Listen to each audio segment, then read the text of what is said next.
Bismillahirrahmanirrahim. Assalamualaikum warahmatullahi wabarakatuh. Saya Nurul Izasbahan. Di sini saya akan menjelaskan metode penelitian kuantitatif, yaitu metode eksperimen. Yang pertama adalah pengertian dari metode eksperimen. Metode eksperimen adalah metode penelitian yang digunakan untuk mencari pengaruh perlakuan tertentu terhadap yang lain dalam kondisi yang terkendalikan. Nah, itu adalah pengertian dari Sugiono. Nah, berdasarkan definisi tadi dapat dipahami bahwa penelitian eksperimen adalah penelitian yang dilakukan untuk mengetahui pengaruh suatu treatment, pemberian suatu treatment atau perlakuan terhadap subjek penelitian. Kemudian selanjutnya adalah karakteristik dari metode eksperimen. Karakteristik metode eksperimen menurut Ari pada tahun 1985 itu ada 3 karakteristik. Yang pertama itu adalah variabel bebas yang dimanipulasi. Nah, memanipulasi variabel di sini itu dilakukan oleh peneliti atas dasar pertimbangan ilmiah.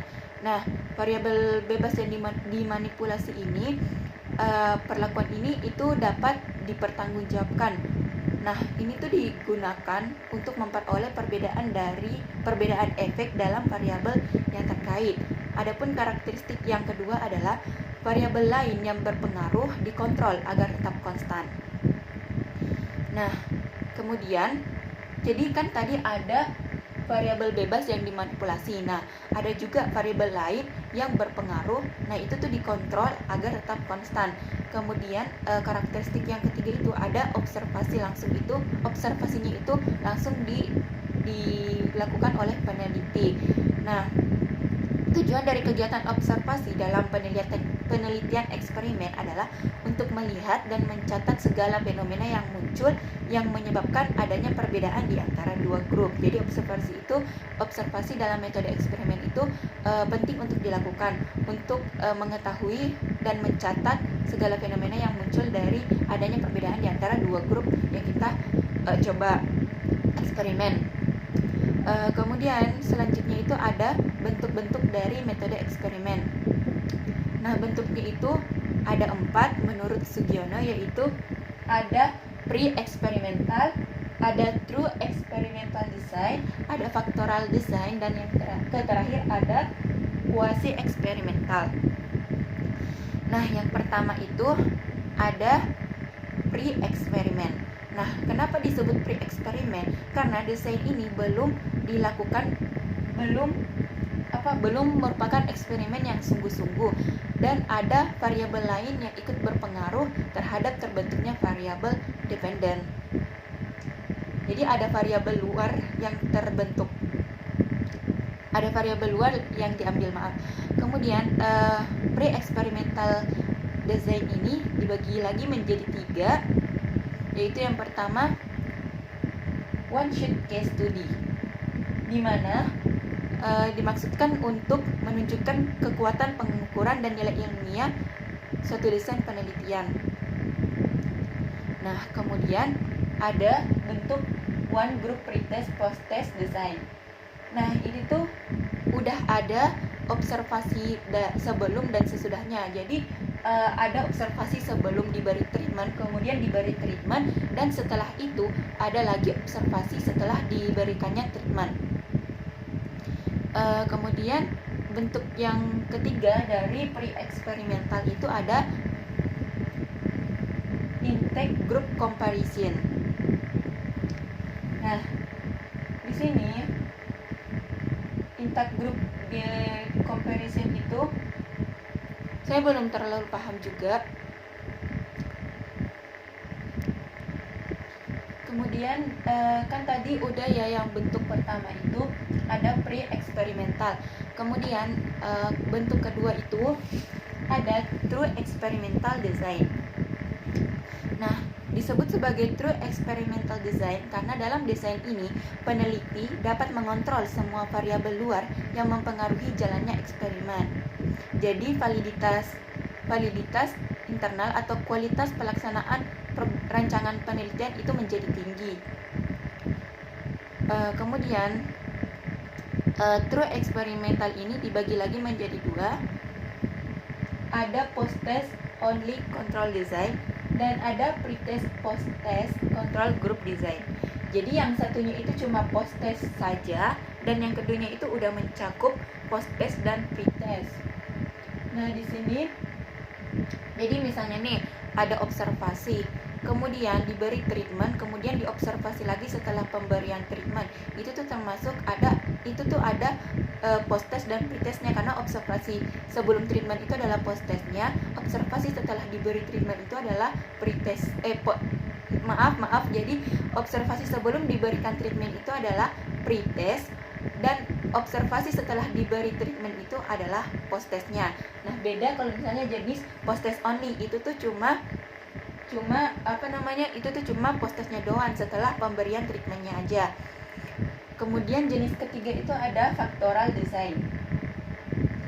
Nah, factorial design ini juga bisa merupakan true eksperimental yang ada variabel moderatornya. Jadi di sini factorial design ini sudah menggunakan variabel moderator. Jadi desain ini merupakan modifikasi dari true eksperimental ya, yaitu dengan memperhatikan kemungkinan adanya variabel moderator yang mempengaruhi perlakuan terhadap hasil. Kemudian yang terakhir itu ada kuasi eksperimental. Nah, kuasi eksperimental ini disebut juga sebagai eksperimental pura-pura. Bentuk desain ini merupakan pengembangan dari true experimental design yang sulit dilaksanakan. Kemudian quasi eksperimental ini ada dua jenis. Yang pertama itu adalah time series design. Time series design ini perlakuannya itu besar. Nah, ciri desain ini adalah grup yang digunakan itu tidak dapat dipilih secara random. Sebelum diberi perlakuan, grup diberikan pretest sampai 4 kali. Dengan maksud untuk mengetahui kestabilan dan kejelasan keadaan grup sebelum diberi perlakuan. Jadi time series design ini observasi sebelum diberikan treatmentnya itu ada berkali-kali sampai 4 kali.